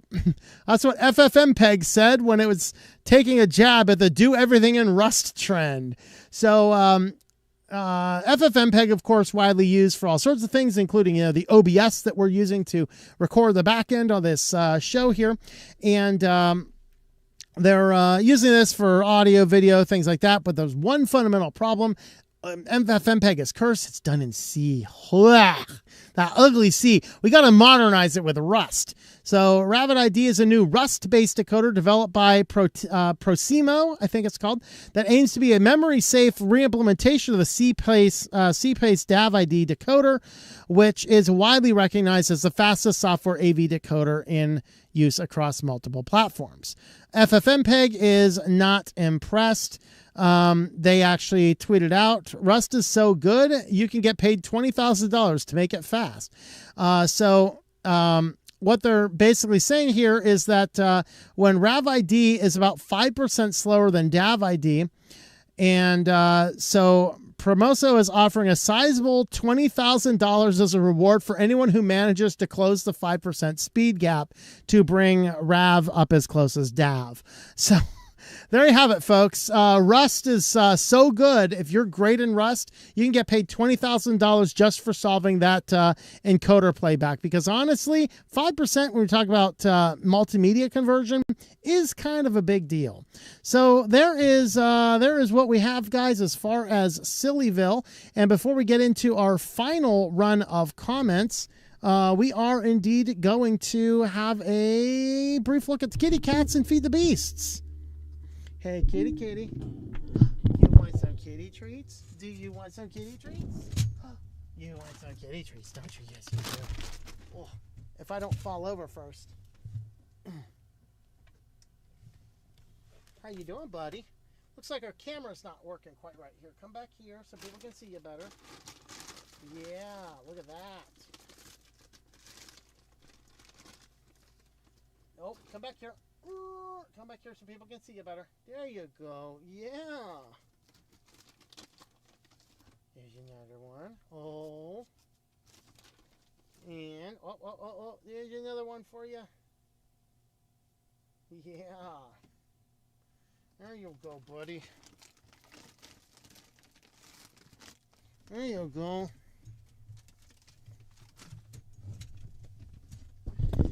All right, now we will wrap up over at the comments. So let's see what's going on in the commenty world. Let me me go ahead and good. Bluetooth is still on. Let me make sure my keyboard's still on there. All right, let's see. Our EdTech companies can go sign in to MAID. Uh-oh, I've gone insane. Uh-oh. Solar panels made in China. Yeah, not a good idea. This might just break on you within a month. Yeah, they've been up there for years. Actually, the Chinese solar panels are actually just fine. So, don't have any real issues with those. One issue I have right now is, for some reason, the graphene tablet is not working quite right. Let me... Okay, there we are. That got it working. Let me get Element back up there. And let's see. Yeah, Chinese EV manufacturers putting karaoke in their cars. What a surprise. They specialize in putting the most useless features in this stuff. Yeah, you never know. You never know. All right, let's go ahead and have a look over at... we got 22 watching on Rumble. Finally made a live session. Howdy, let me say first before I ask a question about the kernel. Love and life. Greetings. Is that the latest firmware tests? Yes. How are you doing, buddy? How are you doing, huh? Oh, come here, you. Oh. I gotta fix that kitty cam. That kitty cam does not look like it's set up there quite right.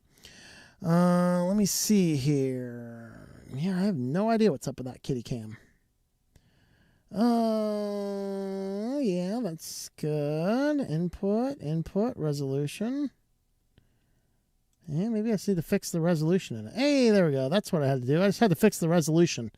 All right, well, the kitty cam's fixed for next week, I guess. All right, over on Odyssey, we got 12 watching over on Odyssey, wherever on Odyssey this. Can't bots have the right to free speech too? No, not at all. Gab needs to bring back their comment database for all big platforms again. Sure, the New South Wales government's going to come in hard on Microsoft, right? No, of course not. Do you live in the future? Yes, I do. Let's see. This is why I'm right about all this stuff. Come on. I'm really a secret time traveler. Star Trek Communicator was the original flip phone. Yeah. So I can clean these monitors with glass cleaner? I guess. I don't know. 30% alcohol, 70% water mixed with microfiber cloth. There you go. Bounty and Windex for you. There you go. All right. I need to add, use my distiller water. Tap water so hard will risk scratching everything. Yep. Think the Swiss are losing their minds. Unfortunately, all is left is to join the EU and NATO. Use straight up chlorine to remove the layer of glass to get rid of scratches. There you go. Ahoy, Magus Kaiser. How's it going? All Chinese industry is based on intellectual property theft. All he offers is a cheap imitation of everything they produce. Except communism, of course. I don't know, that might be a cheap imitation, too. I guess whole idea of men raising cats kind of off to me. Well, you know, here, I raised a cat. Here, I'll raise it again. Whoa. Raising it again. I'm raising the cat. I just have a cat, dude. Deal with it. Okay. All right. We got 67 currently watching on Zatubies. Looks like a bunch of people left when we got left the main news. Anyway, let's see what we got here. Nelson, I'll just fast forward. Can only answer with, it may be possible. Yep. Never done a stream on. What do I mean? Hate ads in the middle of a video. I'll click off to... Is there a way to add captions for that? Yeah, I mean, I thought YouTube had the ability to automatically add captions. But I don't know. I would click close on all those Dave Ramsey's garbage. He does not have an empathetic bone in his entire body. I probably would agree with most of that. Yeah. See if I pay for a service. Why am I seeing ads at all? Yep. I buy this talk. All right. War Thunder, remember when we have 2 commercial breaks, 15 and 45 minutes of a 1-hour show? Yep. Well, I sail my ships to the Caribbean ports and occasionally want to watch TV. There you go. Ad blocker says I blocked 310 ads since I turned on the pooter. That's right. Started looking at all these chips and or SIMs and pulling them out. Yep. Great job advocating for Linux. Just wanted to say nice work. Since Slackware is 96, I'm off, but went full-time 2009 with Ubuntu and Ubuntu Mate in place of Unity GNOME. There you go.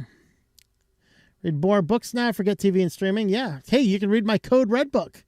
Pick up Code Red on Amazon or wherever you buy your books online. Okay. I'll put up with some ads, but if there are too many, I exit and don't watch. Yep. Yeah, I did watch a Dave Ramsey one today. It was just so insane. I stomached George, fast-forwarded past him, and watched the rest of the video. Usually, it's not a compelling enough video for me to watch, though. But today's was just a particularly trailer trash type video, and I just wanted to watch it. Roku has ads on the main screen. Yep. I'll do Apple. Never click on an ad, but I may start page the info later. Yep. They think they're getting, they can target me all they want, and I will still only buy something when they want to buy something. Yep.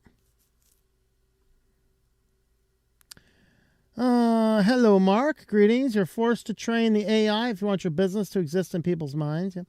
To be honest, I'd rather see all the ads than sit through all this time talking about ads. Episode of STL should be called Irony.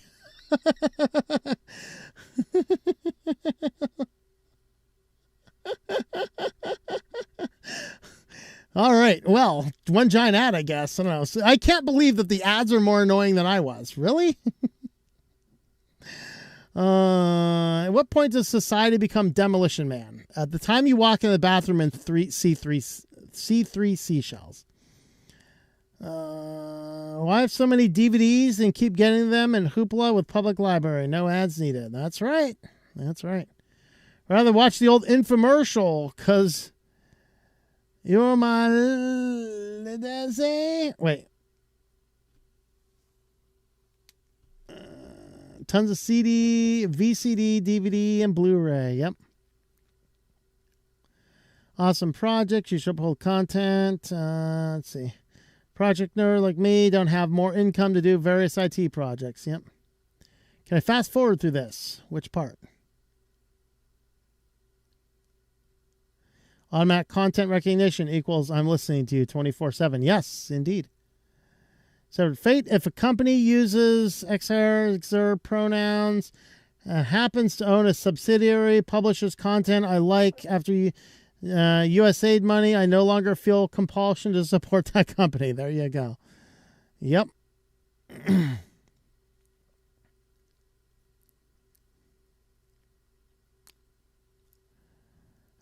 YouTube just did that thing on me again. Moved all my comments to the very bottom. He's open shot. Fire, fire, fire, fire, fire. We need Tom back on fire. Fire, fire, fire, fire, fire. All right. Let's see. Glad I can control the volume buttons with the side of the headphones. Haven't they been showing of transparent displays tacked for years now? I don't know. Okay. Hospitals take DNA from babies at birth. So if you're going to have a baby, I would investigate. Yeah, I did hear that. Going back into like the 80s or something. Trying to keyboard the keyboard to the search engine. What Tom's claim? Wait. Trying to keyboard the keyboard to search engine. Oh, really? Did I say keyboard to keyboard? Fingers and key. You have a fingers and keyboard? I don't know.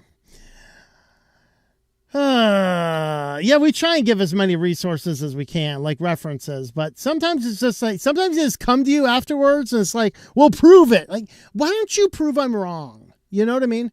That was particularly interesting because the one we did a couple weeks ago with maybe it was last week or 2 weeks ago. I think it was 2 weeks ago, where I mentioned the 17-year-old girl started receiving ads for pregnancy-related stuff. Her father goes in. Somebody leaves a comment and says, you need to prove it. That sounds like an urban legend.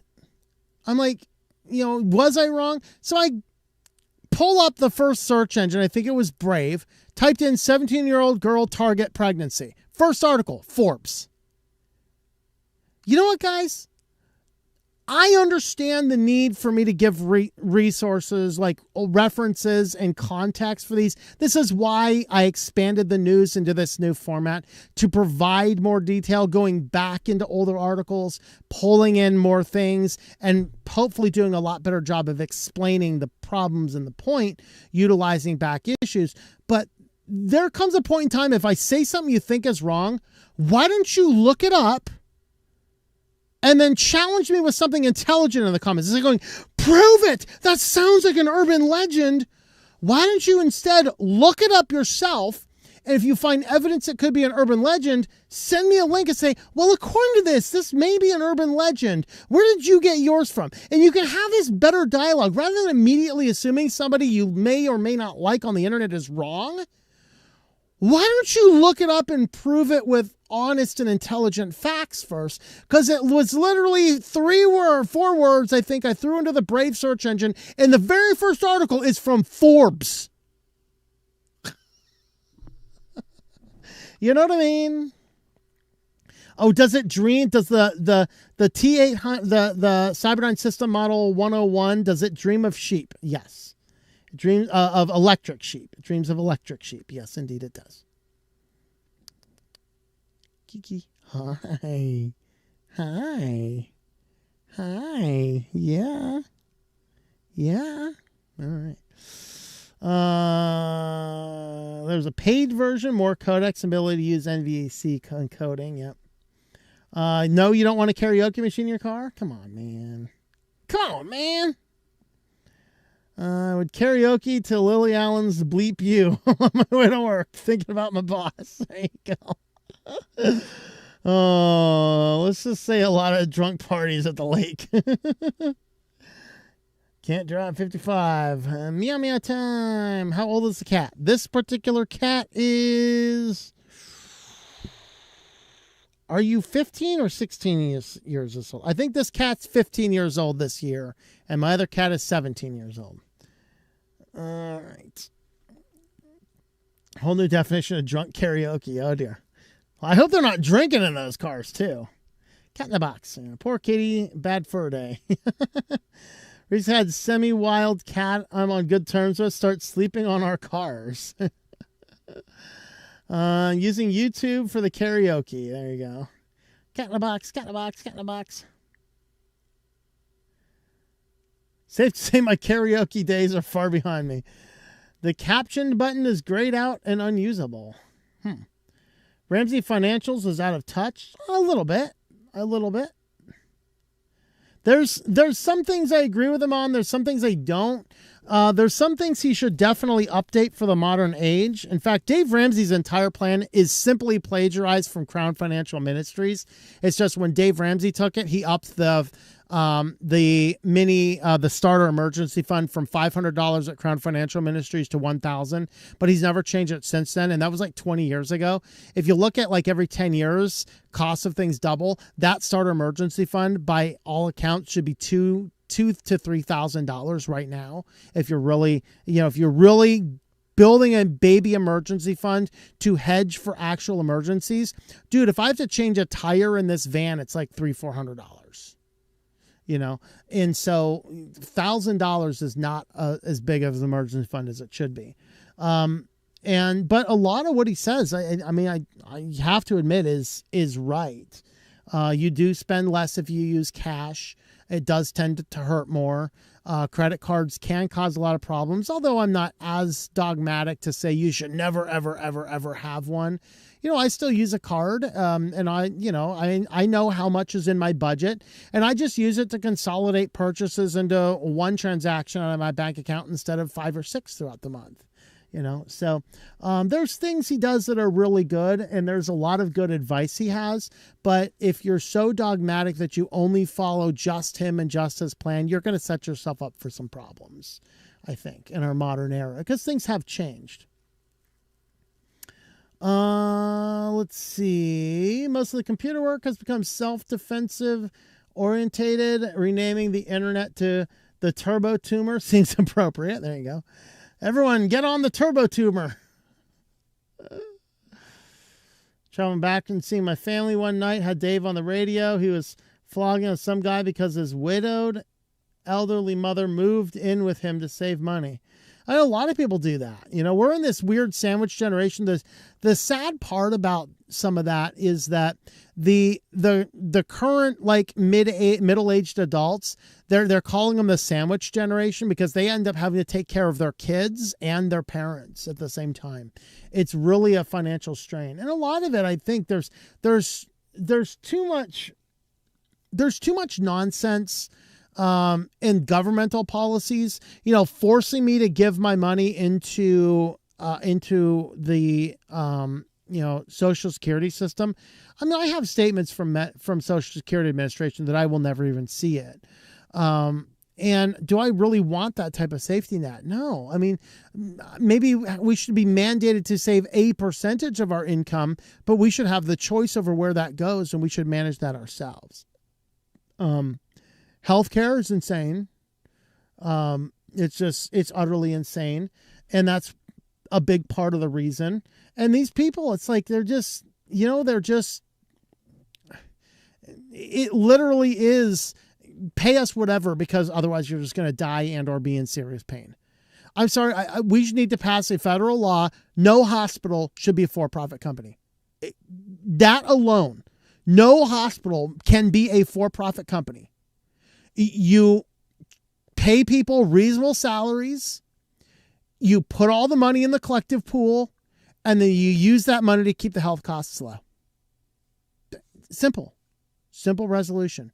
But a single payer system, it might do it. But if we have the same type of socialized medicine in some countries, you know, it works in small countries. It doesn't work in a big country. And so there's fundamental issues that we definitely would need to deal with in some of those respects. Let's see. So look at the term Intlewood. Made it up, all right. Let's see. Use AI for small tasks. Have to double check everything. Really don't see replacing a lot of jobs, at least right now. Yeah, that's kind of what we've seen in the midst of everything there. All right, guys, I think we've gotten to the bottom, and I think I've run out of comments everywhere, so we are going to wrap this guy up. So with that, guys, thank you for watching, and we will see you all next time.